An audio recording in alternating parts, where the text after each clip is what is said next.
En el nombre del Padre, y del Hijo, y del Espíritu Santo. Amén.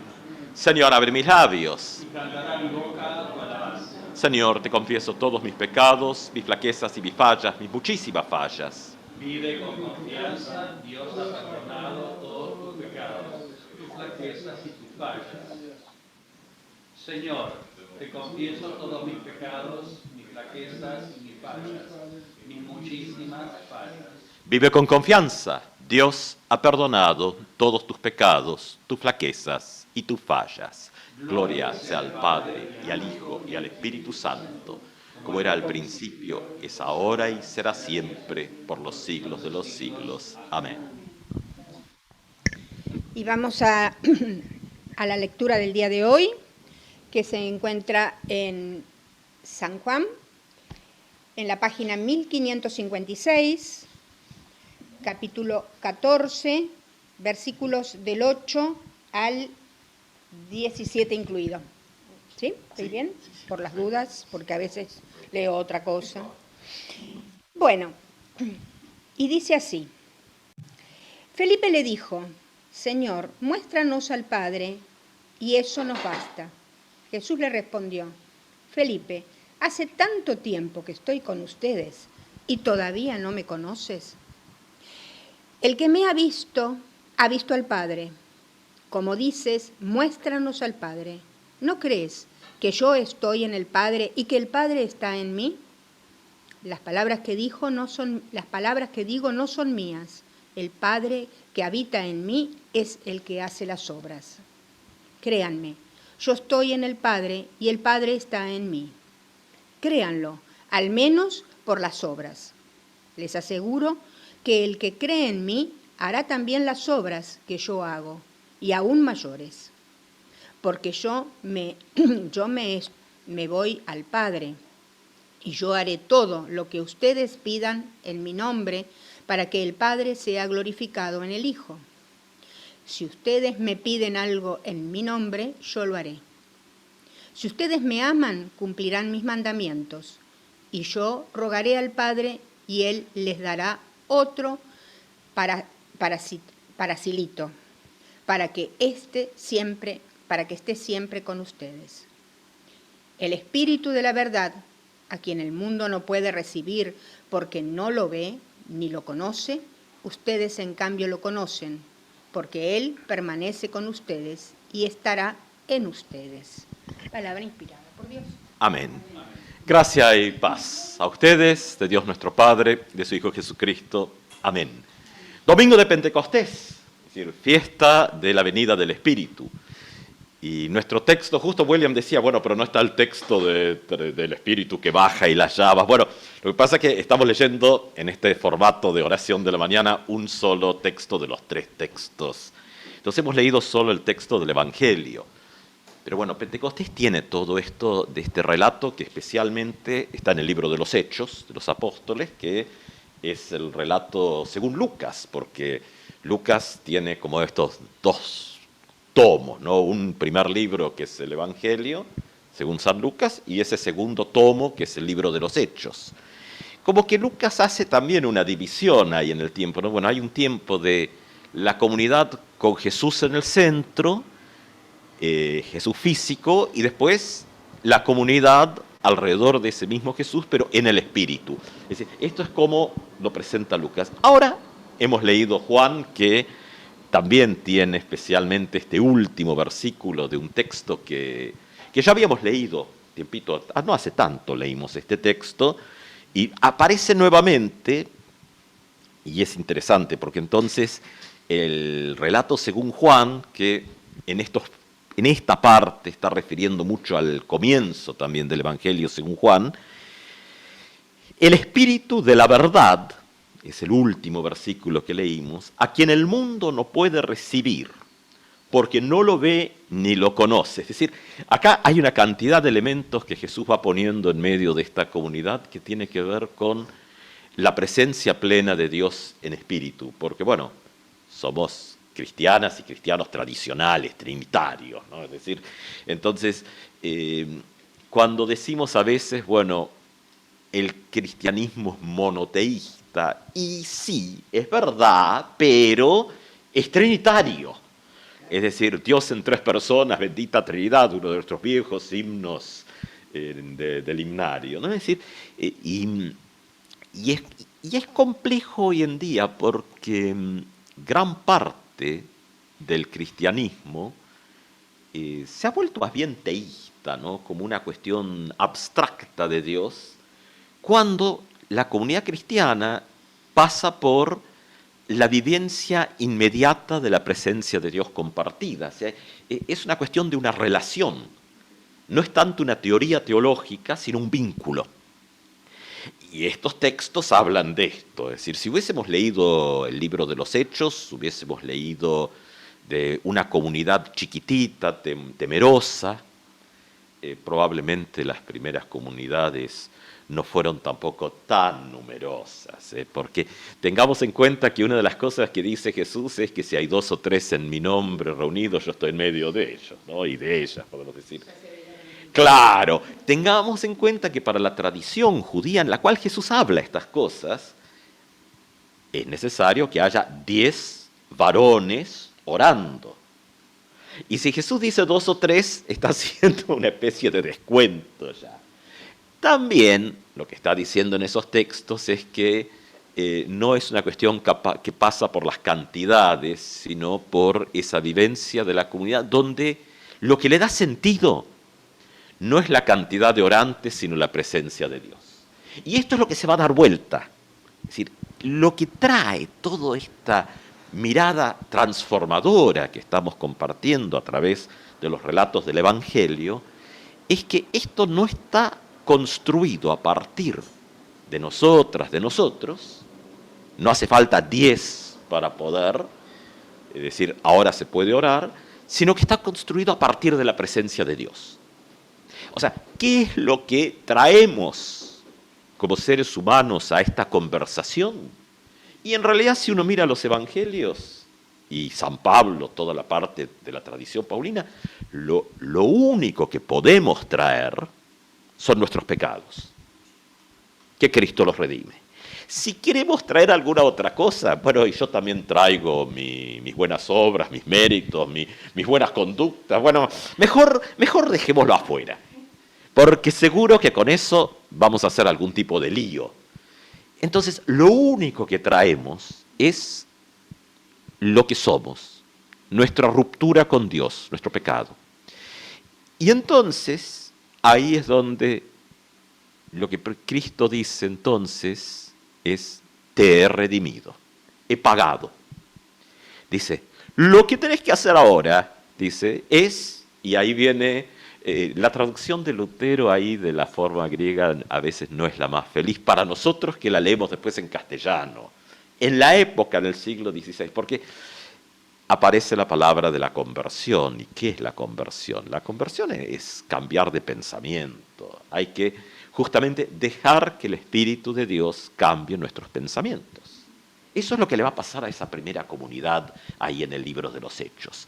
De ser una comunidad temerosa, encerrada, haciéndose preguntas sobre el no futuro, llega la presencia de Dios, y ahí el relato lucano del libro de los Hechos, ¿no? Dice, bueno, con un gran viento, trayendo, por supuesto, reminiscencias del libro del Génesis, del Dios que sopla sobre las aguas primordiales, todo eso se hace presente nuevamente en una comunidad que participa de la recreación constante de Dios, que no quiere decir que no está dándose todo el tiempo.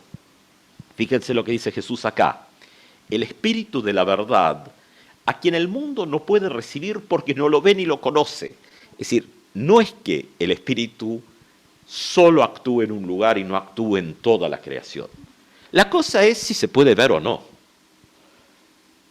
Porque a veces también está esto, bueno, no, el Espíritu está solo actuando en la iglesia. Es decir, bueno, ahí es cuando la iglesia le quiere poner una agenda a Dios. Cuando decimos, no, el Espíritu solo actúa en la iglesia. Bueno, no es lo que dice Jesús. Claro. Y entonces, también cuando se habla de comunidad, uno dice, bueno, también hay que ser cuidadosos, cuidadosas, porque también a veces es la posición de los pastores, que dicen, bueno, claro, entonces el que no viene al culto, no, pero la comunidad es mucho más que eso. Claro, hay una comunidad presente, visible, y esto nos lo muestra hoy en día también la pandemia con toda la tragedia, pero también nos abre posibilidades de ver aquello que antes a lo mejor no veíamos tanto, que también se puede ser comunidad. Si yo me pongo a contar los cuadraditos y las personas en los cuadraditos, porque ahí en el cuadradito de Estela son unos cuantos, y uno dice, bueno, también hemos aprendido que la comunidad se extiende más allá de esta cuestión de tener que estar solamente de manera física presente. Y el Espíritu Santo es una buena muestra de eso. El Espíritu Santo, y si miramos los textos inclusive juaninos, ¿no? El Espíritu sopla donde quiere, va a decir Jesús ahí en Juan 3, ahí al comienzo. En la pantalla también. Llega también a la pantalla. ¿Por qué no? Y ahí está la pregunta. ¿Somos nosotras las que le ponemos la agenda a Dios? ¿O estamos abiertos a que Dios nos ponga agenda? Y ahí está esta cuestión del espíritu de Pentecostés. Y lo que se trae con el texto lucano, esa comunidad encerrada que no encuentra salidas, cuando el Espíritu se hace presente, les cambia la forma de pensar. Entonces, inclusive la pregunta esta de la conversión, o Lutero traduce penitencia, y ahí es el problema que nosotros tenemos una carga de que penitencia es hacer algún tipo de acto en compensación de algún mal que hemos hecho, ¿no? Bueno, entonces viene la penitencia, o que a uno, yo creo que ya en pedagogía no se hacen esas cosas, pero bueno, yo todavía soy de los que si había un poco de problemas en clase terminábamos en el rincón. No, claro, el problema es cuando las aulas solo tienen 4 rincones y la cosa se descalabra porque... O, claro, o en la pedagogía Waldorf, que no hay ángulos rectos. No sé a qué rincones se mandan los chicos en las escuelas Waldorf. Eso habría que preguntar. ¿Qué se hace en ese caso? Pero penitencia lo tenemos con un acto de castigo, y Lutero usa la palabra penitencia como cambio de actitud. Vieron que a veces aparecen pedagogías un poquito más refinadas que dicen, bueno, vaya ahí a pensar lo que ha hecho, a ver si... O sea, y ahí hay algo, ¿no? Esto es decir, la penitencia parecía como, traduce el texto griego, metanoiete, debe ser la declinación, metanoia, metanoiete, sí. Es cambio de sentido. Si uno va para allá, hay que pegar la vuelta e ir en el sentido contrario. Eso se genera en la comunidad del Espíritu. Esa comunidad que Jesús dice, bueno, el mundo, y tengamos en cuenta que en este texto estamos leyendo Juan, entonces Juan no tiene una mirada negativa del mundo. Es decir, a veces el mundo aparece como lo negativo en el texto bíblico, no en Juan. Recuerden Juan, ahí un poco después de Nicodemo, ¿no? Debe ser 3, 16, 17, por ahí. Y amó tanto Dios al mundo que dio a su único Hijo para que todo aquel que en él crea no se pierda, mas tenga vida eterna, ¿no? Es decir, la mirada juanina del mundo es positiva, porque el mundo es creación de Dios y lugar donde Dios pone su beneplácito, el Génesis, ¿no? Y miró Dios y vio que todo lo que había creado era bueno. Después se puede despatarrar, sin duda. Eso sabemos y somos ejemplo de eso, pero aún en el despatarro Dios sigue presente, y ahí es donde el Espíritu actúa en el mundo y también actúa en la comunidad de fe. Lo único distintivo que le coloca a Jesús en el texto que hemos leído hoy es que en la comunidad de fe está la promesa activa de esa presencia. Dice, porque esa comunidad sí lo conoce. Ustedes, en cambio, lo conocen porque Él permanece con ustedes y estará en ustedes. Acá hay que tener cuidado porque después tenemos tradiciones posteriores que toman esto como una cuestión individualista, ¿no? Yo tengo el Espíritu. Y después viene esto de, inclusive en la teología, ¿no? Dice, y usted fue bautizado por el Espíritu Santo, como que el agua y la palabra y esas cosas, ¿no? Entonces, y eso viene en realidad viene de otros lados, no viene de la teología bíblica. Es decir, que la teología bíblica es muy de cuerpo porque viene de toda la tradición de Israel, ¿no? El individualismo es muy reciente en la historia. Es como cuando San Pablo dice, porque ustedes son templo del Espíritu, ¿no? Entonces también, ahí aparece entonces a veces la prédica moralista, dice, bueno, no hay que tener vicios, no hay que hacer esto porque, y si uno mira el texto griego con cuidado, no dice templos, hasta la traducción es buena. No es que cada uno es un templito. Ustedes, comunidad, son el templo. O sea, se pasa de una idea de edificio, de lugar sagrado, a comunidad sagrada. Sagrada en el sentido de convocada para ser señal de esperanza en el mundo. No para lugar de privilegio, sino lugar en el mundo. Claro, esa primera comunidad que el libro de los Hechos, texto que no leímos, pero relata, nos dice que después que sopló el Espíritu y vieron como fuego sobre las cabezas de la gente que estaba ahí reunida, ese grupito chiquitito, después viene esa gran prédica de Pedro, afuera, ¿no? Es decir, donde, bueno, según el relato, más de 1000 personas, como dice, fueron bautizadas. Y un poco el texto lo que está queriendo decir con esto es de ser un grupúsculo temeroso, esto se desparrama. Claro, y más de 1000 personas bautizadas, y ahí se cayó toda la administración eclesiástica, porque no hubo cursos de bautismo, no hubo registros, no hubo libros, no hubo... O sea, todos los administradores eclesiásticos hubieran estado con un ataque de nervios, porque actuaba el Espíritu. Bueno, entonces esto también son preguntas para nosotros como comunidad de fe, ¿no? ¿Cuántas veces somos solo administradoras o administradores eclesiásticos? Y no aquellos y aquellas que involucramos a otros y a otras en el ánimo transformador de ese Espíritu de Dios, que llevó a la primera comunidad a acciones muy concretas. Claro, uno no puede copiar la primera comunidad, o sea, uno no puede volver en el tiempo.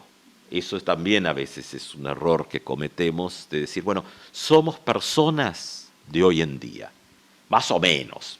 Algunos somos medios del ayer, pero bueno, el problema es que el que vive en el ayer ya murió para el futuro, ¿no? Entonces hay que tratar de adelantarse un poquito para seguir estando. Si no, simplemente pasamos a ser parte de los inventarios y de los libros de registro, que bueno, quien esté haciendo investigación histórica algo encontrará, pero no más que eso.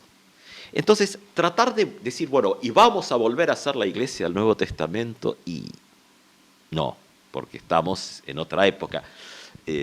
Hay un teórico... Todo va a volver a ser como antes. ¿Cómo era? Todo va a volver a ser como antes. Esperemos que no.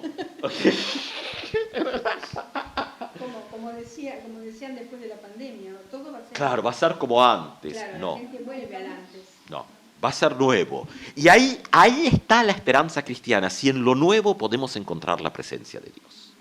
Porque a veces nos pasa esto, tenemos a Dios en el pasado, pero ¿dónde está la presencia de Dios desde el futuro que nos llama a ser testigos de su presencia transformadora en el mundo de hoy? Ese es el problema. Claro, es parte, sin duda, la pantalla es parte de esto. Ahora, la otra sería mirar para atrás, y como dice un teórico de la comunicación, un canadiense, ¿no? McLuhan, dice, por más que apaguemos la luz eléctrica y encendamos nuestras lámparas de querosén, no volvemos al siglo XIX. Porque acá dentro ya no somos de ahí. El problema es que probablemente hoy en día, con tantos cambios y sacudones, no sepamos de dónde somos. Pero bueno, ahí es ese viento transformador del Espíritu que nos invita a poner esperanza y camino transformador en el mundo donde estamos, acciones de Dios. ¿Qué hizo la primera comunidad? Bueno, avanzó, claro, eran chiquititos, no tenían grandes lugares, ni tenían grandes vínculos con el Estado, eso va a venir después, es decir, todos los temas de iglesia y Estado y todo van a ser posteriores. Es decir, se abocaron a resolver los problemas que tenían, entendiendo que Dios los llamaba a encontrar soluciones concretas. El diaconado nace así. Los 7 diáconos surgen con un concepto que abre el juego, porque Jesús no nombró un diaconado. Sí puso una tarea de la predicación, y eso sí, vayan y enseñen, en el final de Mateo y otros, eso sí. Pero el tema del diaconado, que es la buena administración, porque finalmente nosotros pues lo separamos entre diaconía y mayordomía, cosa que el Nuevo Testamento uno ve que está muy junto eso. Diaconado y buena administración de la comunidad, porque claro, también cuando Jesús nos dice que no solo de pan vive el hombre, sino también, y la mujer y los niños por supuesto, sino de toda palabra que proviene de la boca del Señor, como dice nuestro Señor Jesucristo, está presuponiendo que también lo del pan cotidiano es necesario, si no, no estaría en el Padre Nuestro, el pan nuestro de cada día, dánoslo hoy. Es decir, la idea de pan, del maná del cielo, de todo lo que es el alimento, los salmos, las oraciones en la mesa cuando se comparte la comida, esta idea de que el alimento es provisto desde afuera de nosotros mismos y de nosotras. En esto, la primera comunidad también aparece el problema que, bueno, las viudas de los griegos recibían menos de comer que las viudas de los hebreos, ¿no? Parece que ya desde la primera comunidad hasta en el cucharón de la sopa hay a veces unas y otras, todos iguales, pero a veces algunos reciben del fondo de la olla con toda la carnecita y los fideos, y a otros reciben el agüita de arriba, ¿no? El caldito nomás. Y ahí esa comunidad encuentra que debían también llevar la palabra a gestos concretos. Y viene el diaconado como una expresión de buena administración y de justicia, ¿no? De que todo el mundo coma, de que se cumpla aquello de que Dios provee el alimento para que todos y todas lo reciban a su tiempo. Bueno, eso pasa por, de alguna manera, las formas de las comunidades. La pequeña comunidad del Nuevo Testamento lo encaminará por ahí. Hoy, donde también el cristianismo se ha extendido, y ya no es el cristianismo sencillito donde el tema pasaba por el cucharón de sopa, pero hoy está el mismo llamado, es decir, de trabajar por un mundo justo donde todo el mundo reciba el alimento a su tiempo, donde no falte, donde se encuentren caminos. Es decir, el Espíritu sigue soplando, el Espíritu sigue actuando y llama a que en los lugares donde estemos podamos también convertir esas palabras transformadoras que renuevan nuestras vidas en gestos transformadores que hagan que esa presencia integral de Dios, que es tanto la palabra como el pan, estas cosas que son profundas categorías y símbolos bíblicos de la presencia de Dios, que esto pueda estar presente en la vida de toda la creación. No solo de los seres humanos, sino integralmente de toda la creación. Dios nos bendiga, nos renueve con su Espíritu en Pentecostés. Sea Dios presente en nuestras vidas, renovándonos como comunidad, personas, cada día, y ser señales transformadoras en el mundo en el cuidado integral. Que así sea. Amén.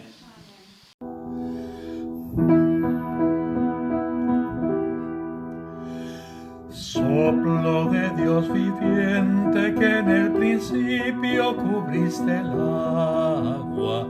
Soplo de Dios viviente que fecundaste la creación.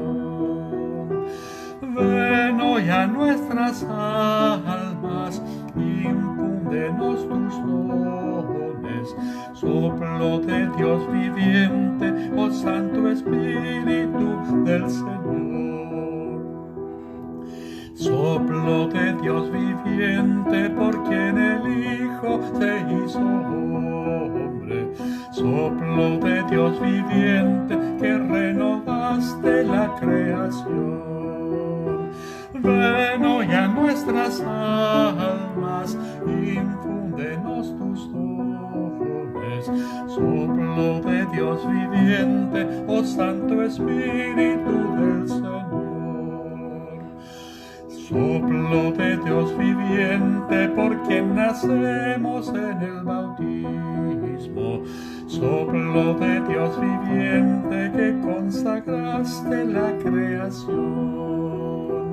Ven hoy a nuestras almas,